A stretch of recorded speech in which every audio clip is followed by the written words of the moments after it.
Vamos dar prosseguimento, então, às nossas aulas do capítulo de álgebra vetorial matricial, capítulo 1.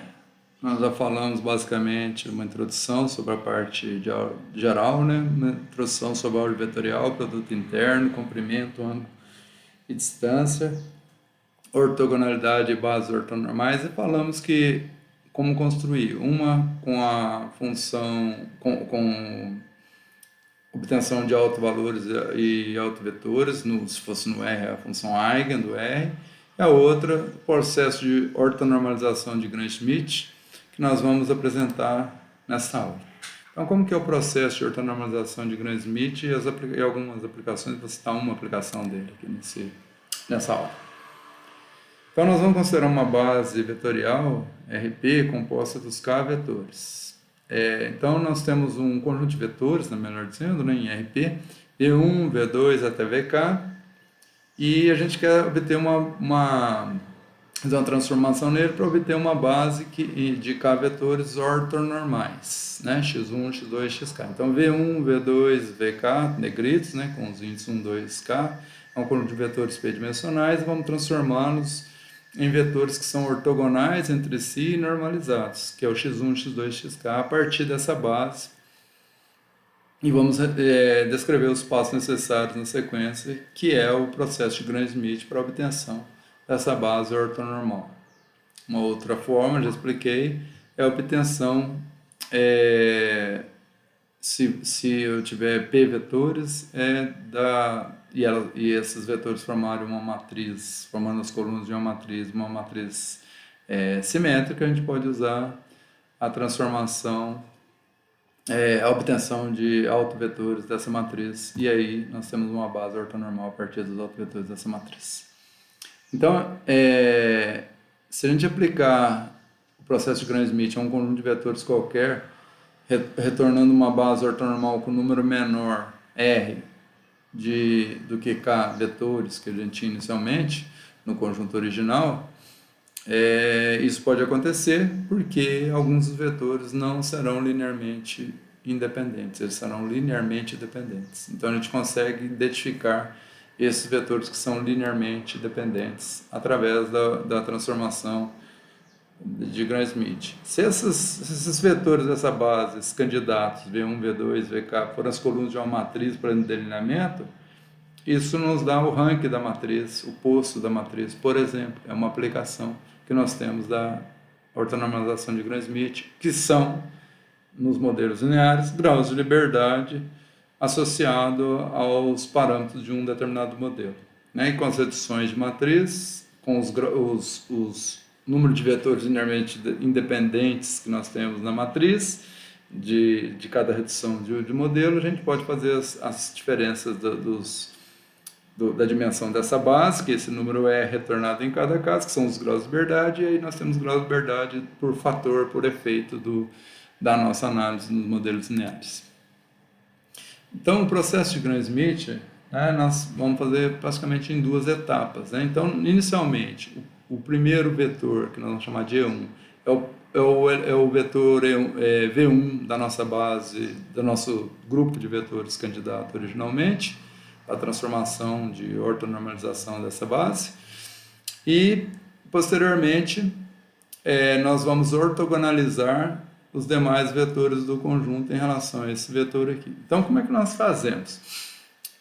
O vetor E2, né, no E1 é o próprio V1. O E2 é o vetor V2 original, menos, o que é isso aqui? Isso aqui nós vimos que é a projeção do vetor V2 no vetor E1. Mas quem que é o vetor E1? É o primeiro vetor da base. Então, nós vamos fazer o vetor da diferença do V2 pelo vetor da projeção do V2, que é o segundo elemento da nossa base, do nosso conjunto de vetores, no vetor E1, que é o vetor original.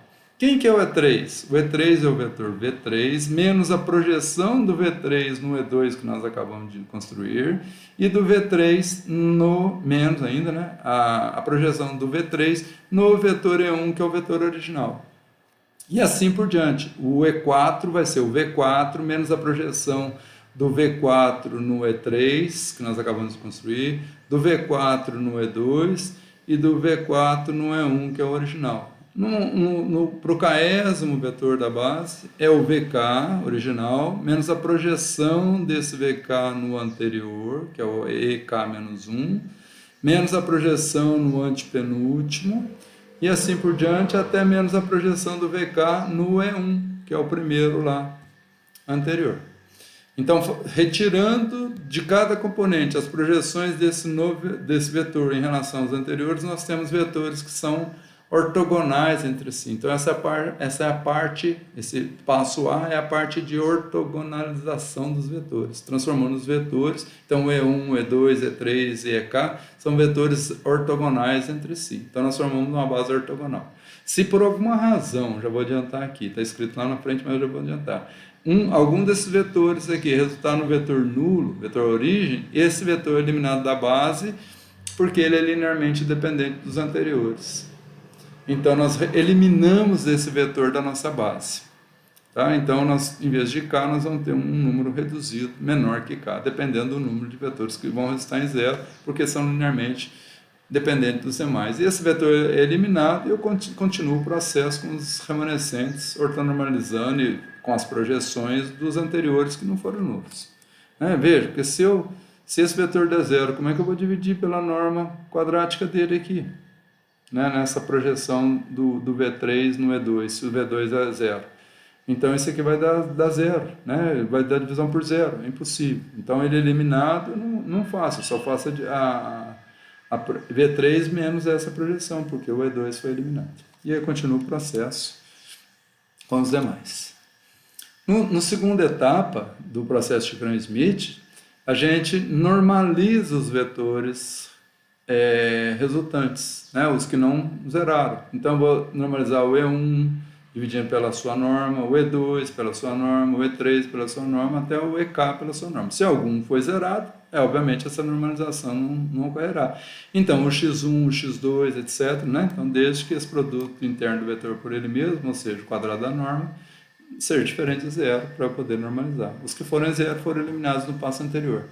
Então, nós poderemos ter um I aqui menor que K, de 1 a R, e a diferença de K para R é o número de vetores que são linearmente dependentes nessa base. Então, a gente identifica as dependências entre os vetores, e isso para matriz, por exemplo, de delineamentos, cada coluna for um vetor que a gente está normalizando, isso vai corresponder aos graus de liberdade, o número de vetores linearmente independentes. Se eu estou com 10 vetores, no final eu tenho 8 linearmente independentes, então meu grau de liberdade é 8, porque 2 são linearmente dependentes. Então eu perdi 2 graus de liberdade, por causa da dependência linear que existe entre as colunas da matriz do delineamento, em que eu estou normalizando, construindo uma base de Gram-Schmidt para ela, ortonormalizada. Então devemos salientar que no passo 5A, que é aquele primeiro passo, nós podemos ter um vetor EI nulo, Veja que o final aqui é o X, que a gente começou dos vetores V para X, passamos para o vetor E, que é intermediário, que são os vetores ortogonais, e aqui o X, que além de ortogonal, é normalizado, são os vetores ortonormalizados. Então, a gente pode ter um número menor, E1, tem muito barulho aqui, gente, agora é cigarro, carro, passou avião na aula anterior, tá? Então me perdoe, porque o ambiente aqui não é tão próprio para isso. Estou na minha sala aqui trancado, mas mesmo assim tem muito barulho. E agora é época de cigarros. Esse vetor deve ser eliminado e o processo continuar, como eu já havia falado com os vetores remanescentes, os que sobraram.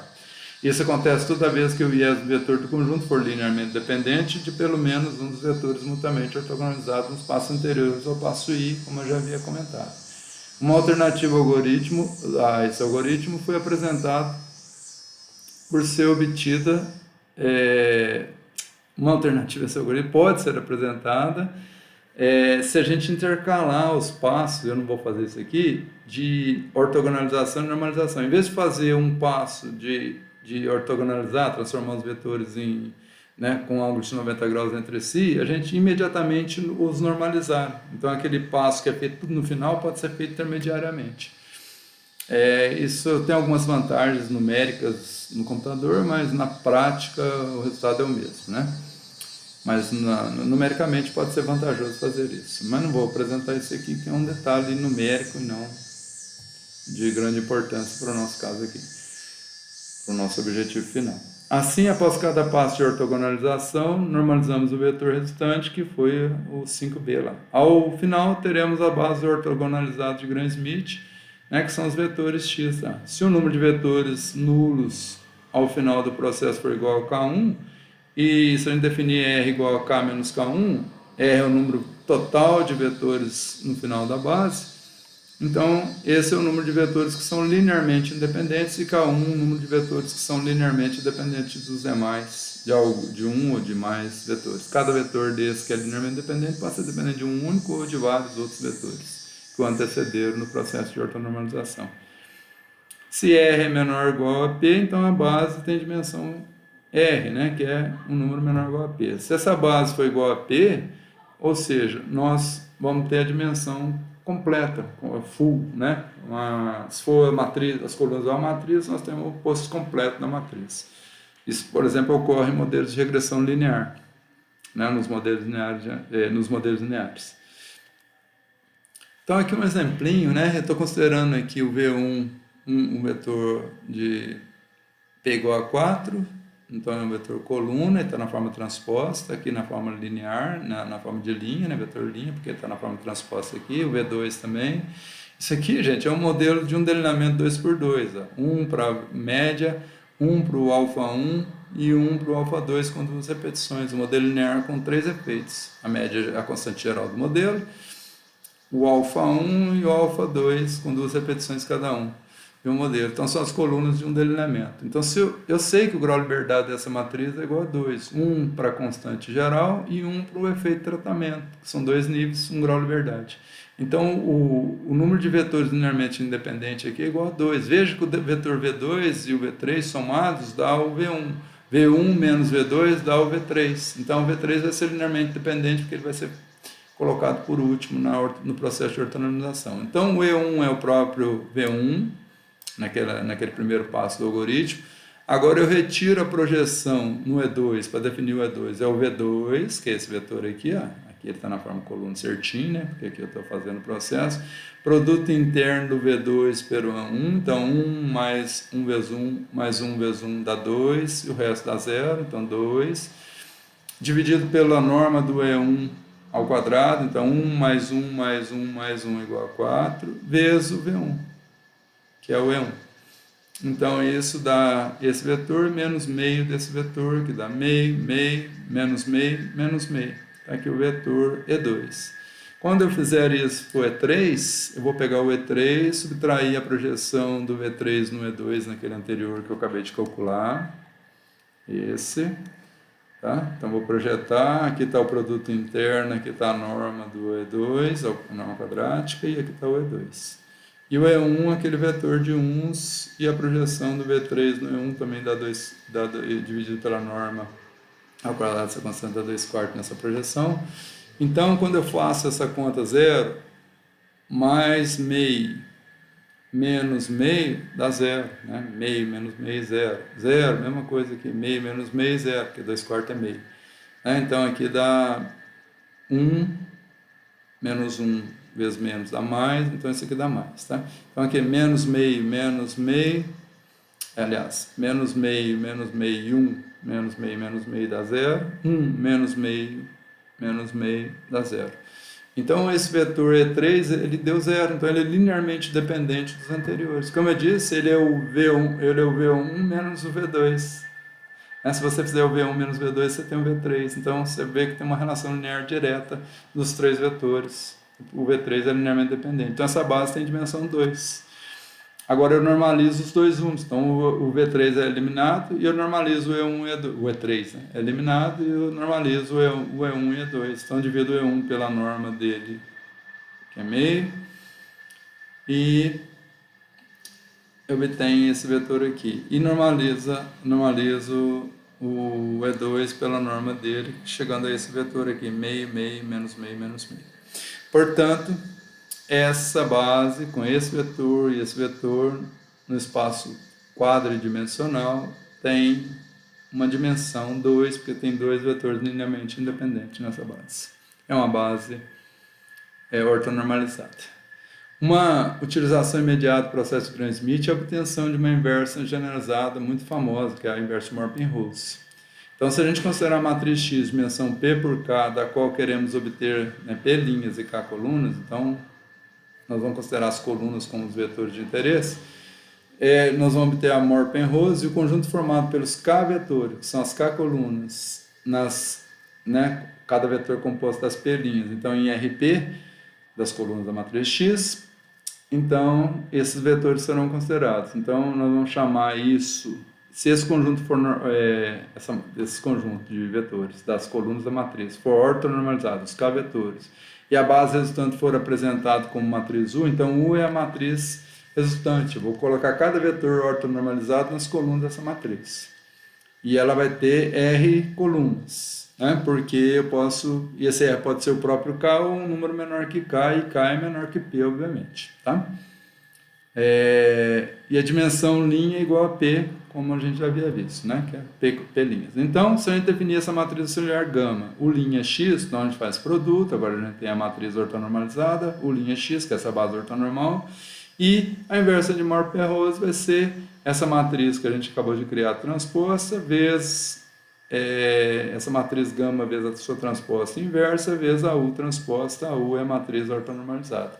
Fazendo essa conta matricial, nós precisaremos de um operador de inverso, que nós vamos aprender nas próximas aulas, quando estivermos falando da álgebra matricial.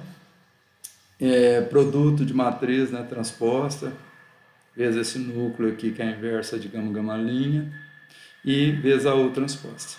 Então, e com isso eu obtenho a inversa Marpin-Rose, que é muito importante na resolução de sistemas lineares. E, inclusive, já tem os graus de verdade de graça, que é a dimensão dessa matriz dos vetores correspondentes às colunas de X. Então, eu tenho o posto da matriz X para cada X da redução do meu modelo que eu estiver trabalhando. Várias outras aplicações em modelos lineares, uni e multivariados existem, e quando a gente for tratar isso, a gente trata de forma apropriada e faz menção a esse tópico novamente. Um dos principais livros que eu consultei aqui, né, é o livro do Bock, Multivariate Statistical Methods in Behavioral Research. É um livro de 75, um livro que eu consultei quando eu estava trabalhando, fazendo graduação, e fiz um curso de verão de programação e outro de probabilidade no MUSP em 1990. Então, essa deu formar aqui na graduação. Então, com isso nós terminamos essa parte da álgebra vetorial e vamos falar na próxima aula sobre álgebra matricial. Então, até lá, bons estudos.